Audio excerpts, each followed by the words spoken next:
Yung binabantayan nating bagyo sa labas ng ating Philippine Area of Responsibility ay huling namataan sa layong 1,045 kilometers west ng extreme northern Luzon.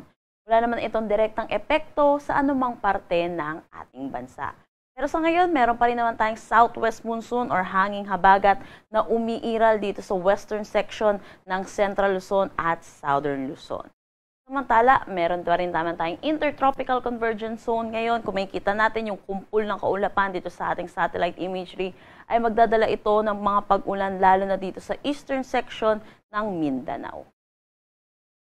Para naman sa magiging panahon natin ngayong araw dito sa Luzon, asahan natin magiging maaliwalas naman ang ating panahon, pero asahan din natin yung init at alinsangan lalo na sa tanghali hanggang hapon. Mataas ang tsansa ng mga pag-ulan dulot ng southwest monsoon pagdating sa hapon at sa gabi dulot dito sa may Zambales, Bataan at Occidental Mindoro. Para naman sa nalalabing bahagi ng Luzon kasama na ang Metro Manila, inaasahan din natin magiging maaliwalas naman ang panahon, pero asahan din natin yung mga localized thunderstorm lalo na sa hapon at sa gabi. Kaya ugaliin po natin magdala ng pananggalang sa init at sa mga pag-ulan lalo na sa hapon at sa gabi. Agwat ng temperatura for Metro Manila 25 to 32 degrees Celsius, Lawag 25 to 32 degrees Celsius. For Tuguegarao, asahan natin ng 24 to 35 degrees Celsius, Baguio 17 to 24 degrees Celsius. For Tagaytay, 23 to 30 degrees Celsius at Legazpi, 25 to 33 degrees Celsius.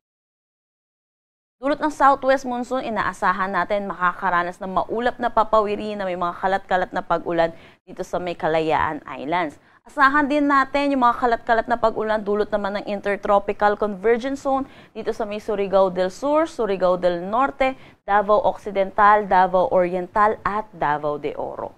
Pero para naman dito sa nalalabing bahagi ng Palawan, nalalabing bahagi ng Mindanao at kabuuan ng Visayas, asahan naman natin magiging maaliwalas ang ating panahon, pero asahan din natin yung mataas na tsansa ng mga localized thunderstorm lalo na sa hapon at sa gabi. Agwat ng temperatura for Calayan Islands at Puerto Princesa, 24 to 32 degrees Celsius, Iloilo, 24 to 33 degrees Celsius.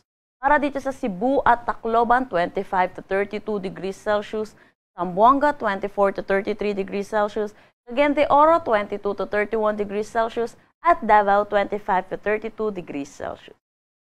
Wala naman tayong nakataas na anumang gale warning sa anumang seaboards ng ating bansa.